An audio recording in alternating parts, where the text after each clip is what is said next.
अगर मैं आपसे कहूं कि एक किताब आपकी वित्तीय जिंदगी पूरी तरह बदल सकती है, तो क्या आप यकीन करेंगे? नहीं, मैं किसी निवेश गाइड की बात नहीं कर रहा हूं, ना ही किसी चमत्कारी अमीरी के कोर्स की। मैं बात कर रहा हूं मानवता के सबसे गहरे ज्ञान के स्रोतों में से एक की, भगवद गीता। हां, वही भगवद गीता जिसे कई लोग केवल धार्मिक ग्रंथ मानते हैं, लेकिन वास्तव में ये जीवन के हर पहलू को समझाने वाली कालजयी शिक्षाओं से भरपूर है। इसमें ऐसे सिद्धांत हैं जो आपकी वित्तीय स्थिति और समृद्धि को नई दिशा दे सकते हैं। क्या आपको लगता है कि आप बहुत मेहनत करते हैं लेकिन कभी बचत नहीं होती? क्या आपको लगता है कि धन केवल कुछ भाग्यशाली लोगों के लिए ही है? अगर मैं कहूं कि सदियों से परखे गए कुछ गूढ़ सिद्धांत आपकी समृद्धि ला सकते हैं, तो सच्चाई यह है कि ज्यादातर लोग समझते ही नहीं कि पैसा वास्तव में कैसे काम करता है। भगवद गीता हमें सिखाती है कि बाहरी सफलता हमारे आंतरिक दृष्टिकोण और कर्मों का ही परिणाम होती है। पहला सिद्धांत, कर्म का नियम। कर्मण्येवाधिकारस्ते मा फलेषु कदाचन। भगवद गीता 2.47। इस श्लोक का अर्थ है कि हमें अपने कर्मों पर ध्यान देना चाहिए, लेकिन फल की चिंता नहीं करनी चाहिए। इसका सीधा संबंध हमारी वित्तीय स्थिति से भी है। अगर हम केवल परिणामों पर ध्यान देंगे और प्रयास में कमी करेंगे, तो असफलता निश्चित होगी। कल्पना कीजिए कि कोई व्यक्ति बिजनेस शुरू करना चाहता है, लेकिन वो अपने समय और पैसे को इसमें लगाने से डरता है। इसके बजाय वो मनोरंजन में समय बिताता है, टाल-मटोल करता है और सही समय का इंतजार करता है। ऐसा व्यक्ति अंततः असफलता ही पाएगा, क्योंकि उसने निष्क्रियता का बीज बोया था। इसके विपरीत, यदि आप हर दिन नई स्किल सीखने में समय लगाते हैं, तो 1 साल में आप उस क्षेत्र में माहिर हो सकते हैं जो आपकी वित्तीय स्थिति को पूरी तरह बदल सकता है। दूसरा सिद्धांत, दृष्टि और विश्वास। नहीं कश्चित् क्षणपि जातु तिष्ठत्य कर्मकृत। भगवद गीता 3.5। इसका अर्थ है कि कोई भी व्यक्ति बिना कर्म किए नहीं रह सकता। यदि हम जीवन में सफलता प्राप्त करना चाहते हैं, तो हमें स्पष्ट दृष्टि और विश्वास के साथ निरंतर प्रयास करना होगा। क्या आपने कभी सोचा है कि कितने लोग जीवन को ऑटो पायलट पर जीते हैं? वे बिना किसी स्पष्ट दिशा के बस दिन गुजारते रहते हैं और फिर वर्षों बाद महसूस करते हैं कि उन्होंने कुछ भी महत्वपूर्ण नहीं किया। कल्पना करें कि एक कप्तान बिना नक्शे और कंपास के समुद्र में निकल पड़े। वो कुछ समय तक यात्रा कर सकता है, लेकिन अंततः खो जाएगा। इसके विपरीत, यदि उसके पास स्पष्ट लक्ष्य और योजना है, तो वो तूफानों का सामना कर सकता है और अंततः अपने गंतव्य तक पहुंच जाएगा। जीवन भी ऐसा ही है। तीसरा सिद्धांत, संन्यास और त्याग का महत्व। त्यागात् शान्तिरनन्तरम्। भगवद गीता 12.12। त्याग का अर्थ केवल भौतिक चीजों को छोड़ना नहीं है, बल्कि अपने डर, शंकाओं और आलस्य को त्यागना भी है। यदि हम आर्थिक सफलता चाहते हैं, तो हमें उन मानसिक बाधाओं को छोड़ना होगा जो हमें रोकती है। जेफ बेजोस ने अमेज़न की स्थापना की तो वर्षों तक कंपनी घाटे में रही, लेकिन उन्होंने हार नहीं मानी, बल्कि हर पैसा फिर से निवेश किया। अगर उन्होंने शुरुआती वर्षों में हार मान ली होती, तो अमेज़न कभी भी आज का साम्राज्य नहीं बन पाता। यह त्याग और धैर्य का ही परिणाम था। चौथा सिद्धांत, संतुलन और योग। योगस्थे कुरु कर्माणि संग त्यक्त्वा धनंजय। भगवद गीता 2.48। इसका अर्थ है कि हमें अपनी भावनाओं को संतुलित रखते हुए कर्म करना चाहिए। सफलता का रहस्य यही है, निरंतर कर्म, संतुलित दृष्टिकोण और सकारात्मक मानसिकता। अगर आप हर महीने अपनी आय का एक हिस्सा बचाते और निवेश करते हैं, तो धीरे धीरे आपकी वित्तीय स्थिति मजबूत होती जाएगी। यदि आप हमेशा खर्च और दिखावे में लगे रहते हैं, तो चाहे कितनी भी आय हो, आप कभी भी समृद्ध नहीं हो सकते। यही संतुलन का सिद्धांत है। आज आपके पास जो कुछ भी है, अच्छा या बुरा, वो आपके अतीत के कर्मों का ही परिणाम है। यदि आज आपको अपनी जिंदगी पसंद नहीं आ रही है, तो ये सही समय है कि आप अपने कर्म और दृष्टिकोण बदलें। अब मैं आपसे पूछता हूं, इस क्षण में आप क्या बो रहे हैं? क्या आप प्रयास, ज्ञान और धैर्य के बीज बो रहे हैं, या आप संदेह, बहाने और भय को पोषित कर रहे हैं? क्योंकि एक बात निश्चित है, फसल अवश्य आएगी। जब वो आएगी तो आशा है कि आपको गर्व होगा कि आपने क्या बोया था। याद रखें, भगवद गीता केवल एक धार्मिक ग्रंथ नहीं, बल्कि जीवन का मार्गदर्शन करने वाली महानतम किताबों में से एक है। इसमें दी गई शिक्षाएं न केवल आध्यात्मिक शांति लाती है, बल्कि वित्तीय और व्यक्तिगत सफलता की ओर भी मार्गदर्शन करती है। अब आप तय करें, क्या आप इन सिद्धांतों को अपनाकर अपनी वित्तीय जिंदगी बदलना चाहते हैं?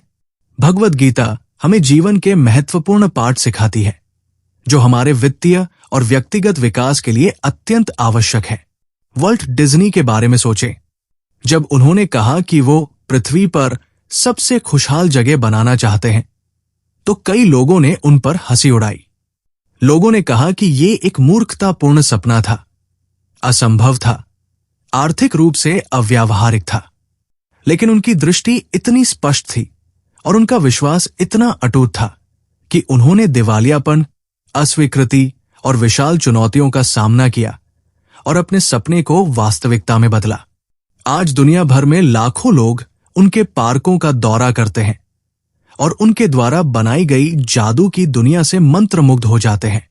ये संयोग से नहीं हुआ, ये हुआ क्योंकि वह अपनी दृष्टि में विश्वास करते थे। भगवद गीता में कहा गया है, व्यक्ति अपने विश्वास से निर्मित होता है। जो वो विश्वास करता है वही वह बन जाता है। भगवद गीता 17.3। अब आपकी दृष्टि क्या है? आप क्या बनाना चाहते हैं? यदि आप इसे अभी परिभाषित नहीं करते हैं, तो आप केवल प्रवाह का अनुसरण करेंगे और जीवन जो आपको देगा उसे स्वीकार करेंगे, बजाय इसके कि आप अपनी खुद की नियति बनाएं। ये केवल कुछ चाहने की बात नहीं है। हर कोई सफलता, वित्तीय स्वतंत्रता, एक असाधारण जीवन चाहता है, लेकिन बहुत कम लोग इसे स्पष्ट रूप से देखने और इसे वास्तविकता में बदलने के लिए लड़ने का साहस रखते हैं। इसलिए मैं आपको चुनौती देता हूं, अभी रुकें और सोचें कि आप 5 साल बाद कहां होना चाहते हैं। अपनी आंखें बंद करें और कल्पना करें कि आपका जीवन कैसा है। आपने क्या हासिल किया? आपके साथ कौन है? और अब अपने आप से पूछें, आप आज से क्या शुरू कर सकते हैं ताकि इस दृष्टि को वास्तविकता बनाया जा सके? भगवद गीता कहती है, मनुष्य अपने कार्यों का स्वामी है, लेकिन परिणामों का नहीं। भगवद गीता 2.47। जो लोग सपना देखते हैं और जो लोग इसे पूरा करते हैं, उनके बीच का अंतरक्रिया है। दृष्टि पहला कदम है, लेकिन बिना विश्वास और क्रिया के ये कभी वास्तविक नहीं होगी। जो व्यक्ति परोपकार करता है वो समृद्ध होता है, और जो स्वार्थ में लिप्त रहता है वो दुर्भाग्य का सामना करता है। भगवद गीता 3.10। दुनिया के कुछ सबसे सफल लोग भी सबसे बड़े दाता क्यों हैं? क्या ये इसलिए है कि वे पहले अमीर बन गए और फिर दान करना शुरू किया, या दान उनकी समृद्धि प्रक्रिया का हिस्सा था?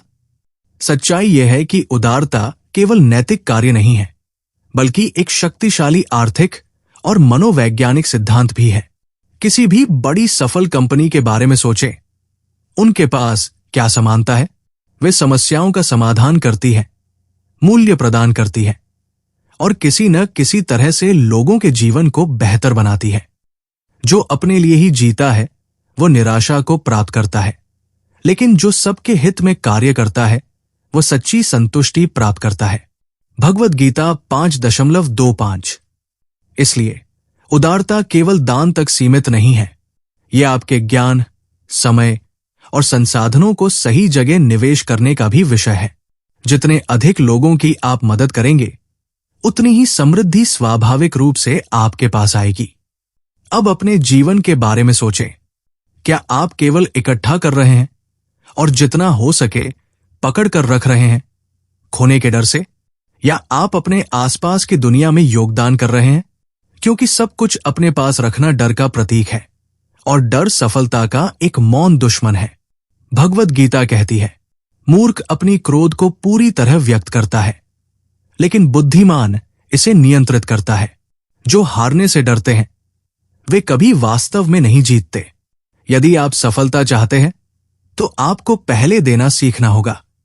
इसलिए मैं आपसे पूछता हूं, आप इस सिद्धांत को अभी अपने जीवन में कैसे लागू कर सकते हैं?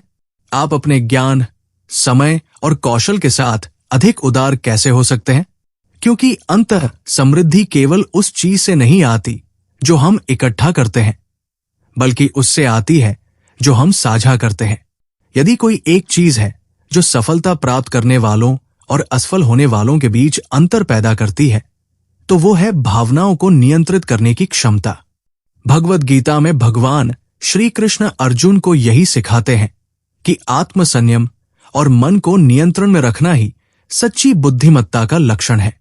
अर्जुन जब युद्ध के मैदान में मोहग्रस्त होकर अपने कर्तव्य से विमुख हो जाते हैं, तब श्री कृष्ण उन्हें बताते हैं, संयम ही सच्चा बल है। जो व्यक्ति अपने मन और इंद्रियों को वश में रखता है वही जीवन में श्रेष्ठता प्राप्त करता है। गीता 6.5। कितनी बार आपने आवेग में कोई निर्णय लिया और बाद में पछताया?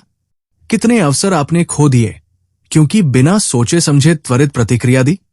आत्मनियंत्रण केवल नैतिक गुण नहीं है, यह समृद्धि और सफलता के लिए एक आवश्यक कौशल है। भगवद गीता हमें सिखाती है कि अधिकांश लोग अपनी भावनाओं को अपनी क्रियाओं को नियंत्रित करने देते हैं। इंद्रियाणि पराण्याहुरिन्द्रियेभ्यः परम मनः मनसस्तु परा बुद्धिर्यो बुद्धे परस्तु सः। गीता 3.42। अर्थात इंद्रियां मन से श्रेष्ठ है, मन बुद्धि से श्रेष्ठ है और आत्मा सबसे श्रेष्ठ है। अतः जो व्यक्ति अपनी बुद्धि को स्थिर रखकर कार्य करता है वो सफलता प्राप्त करता है। जब स्पेसएक्स के शुरुआती 3 प्रक्षेपण असफल हुए तो पूरे विश्व ने उनका उपहास किया। यदि मैं उस समय घबरा जाता तो शायद सब कुछ समाप्त हो जाता, लेकिन इसके बजाय मैंने अपने मन को नियंत्रित किया और सुधार पर ध्यान केंद्रित किया। यही आत्मसंयम की शक्ति है। इस सिद्धांत को हर कोई अपने जीवन में लागू कर सकता है। कर्मण्येवाधिकारस्ते मा फलेषु कदाचन। गीता 2.47। अर्थात कर्म करना हमारा अधिकार है, लेकिन फल की चिंता नहीं करनी चाहिए। जो व्यक्ति भावनाओं में बहकर त्वरित निर्णय लेता है वो स्वयं को संकट में डाल लेता है। एक व्यापारी जो आर्थिक संकट के समय आवेग में निर्णय लेता है वो अपने व्यापार को नष्ट कर सकता है। एक कर्मचारी जो क्रोध में कार्यस्थल पर अनुचित व्यवहार करता है वो अपने भविष्य के अवसर खो सकता है। एक निवेशक जो डर के कारण गलत समय पर अपने शेयर बेच देता है वो भारी नुकसान उठा सकता है। श्री कृष्ण कहते हैं, विहाय कामान्य सर्वान् पुमांश्चरति नियस्पृह निर्मो निरहंकार स शांतिम धी गच्छति। गीता 2.71। जो सभी इच्छाओं को त्याग कर नियस्पृह, अहंकार रहित और शांत चित्त रहता है वही वास्तविक शांति को प्राप्त करता है। अब इसे अपने दैनिक जीवन में कैसे लागू करें? भावनाओं को पहचानें। यदि आप गुस्से, निराशा या चिंता में हैं तो तुरंत निर्णय न लें। गहरी सांस लें और अपने मन को शांत करें। धैर्य और लचीलापन विकसित करें। चुनौतियां जीवन का हिस्सा है। जो व्यक्ति अपने धैर्य को बनाए रखता है वही सफलता प्राप्त करता है। योजना बनाएं।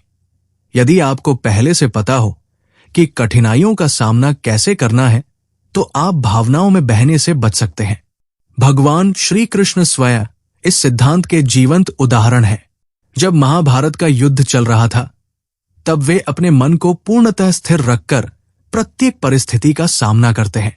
उन्होंने न केवल अर्जुन को मार्गदर्शन दिया बल्कि पूरी मानवता को ये सीख दी कि आत्मसंयम और अनुशासन से कोई भी असंभव कार्य संभव हो सकता है।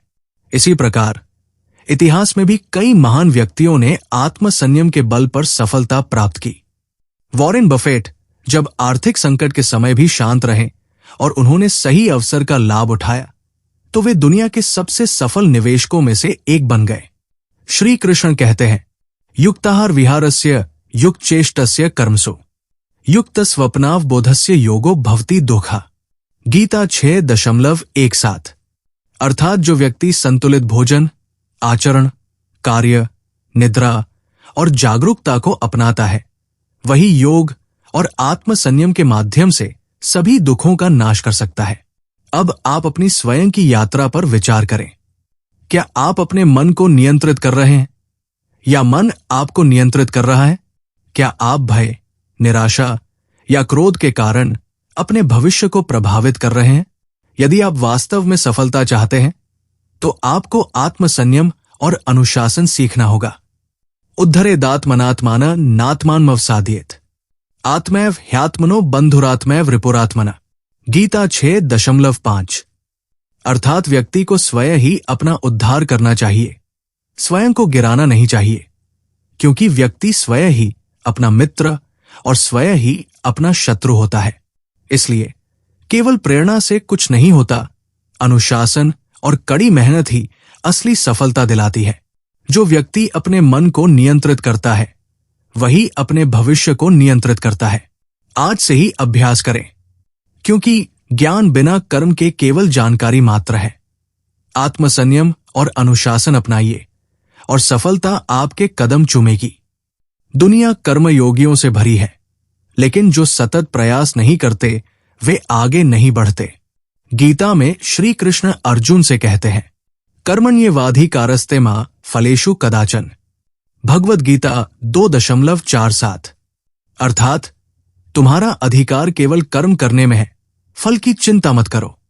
संसार में अनेक लोग किसी कार्य की शुरुआत करते हैं, प्रारंभ में उत्साहित होते हैं, परंतु पहली कठिनाई आते ही पीछे हट जाते हैं। समस्या अवसरों की नहीं, बल्कि धैर्य की कमी की है। एलोन मस्क कहते हैं, जब मैंने टेस्ला की स्थापना की तो ये आसान रास्ता नहीं था। संपूर्ण उद्योग मेरे खिलाफ था। लोगों को संदेह था कि इलेक्ट्रिक कारें सफल हो सकती है। ये वही स्थिति थी जब कुरुक्षेत्र में अर्जुन संशय में थे, लेकिन श्री कृष्ण ने उन्हें आत्मसंयम और धैर्य का मार्ग दिखाया। योगस्थे कुरु कर्माणि संग त्यक्त्वा धनंजय। भगवद गीता 2.48। अर्थात योग में स्थिर होकर आसक्ति त्याग कर कर्म करो। टेस्ला और स्पेस एक्स में भी मैंने असफलताओं के बावजूद धैर्य नहीं खोया, लगातार कर्म किया। यदि मैंने पहली असफलता पर ही हार मान ली होती तो हम कभी भी अंतरिक्ष क्षेत्र में क्रांति नहीं ला पाते। अपने जीवन को देखिए, आपके पास भी लक्ष्य और सपने हैं, लेकिन क्या उन्हें हकीकत में बदलने का अनुशासन है? श्री कृष्ण हमें सिखाते हैं कि हमें अपने लक्ष्य के प्रति अडिग रहना चाहिए। धैर्य परमतः श्रेय। गीता 18.33। अर्थात धैर्य सबसे बड़ा गुण है। बहुत से लोग धैर्य की शक्ति को कम आंकते हैं।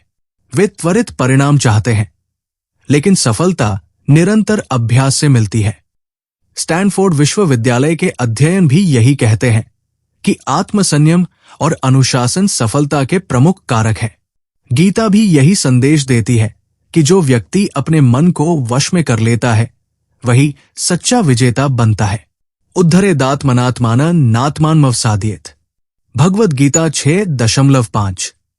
अर्थात व्यक्ति स्वयं को ऊपर उठाए, स्वयं को नीचे गिरने न दे।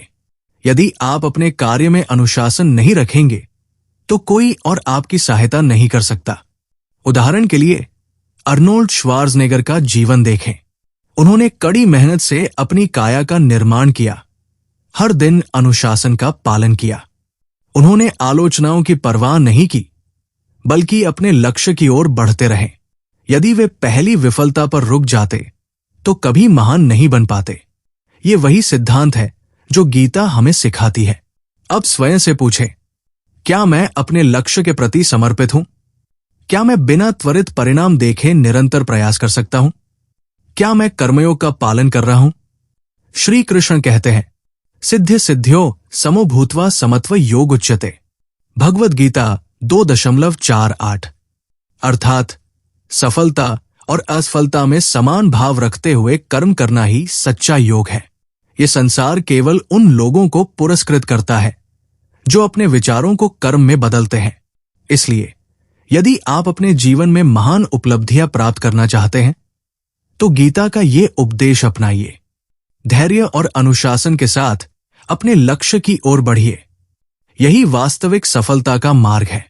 यदि आपने ये वीडियो यहां तक देख ली है तो कृपया चैनल को सब्सक्राइब करें और नीचे टिप्पणी में जय श्री कृष्णा लिखें, ताकि सभी को यह पता चले कि आपने ये वीडियो अंत तक देखा है।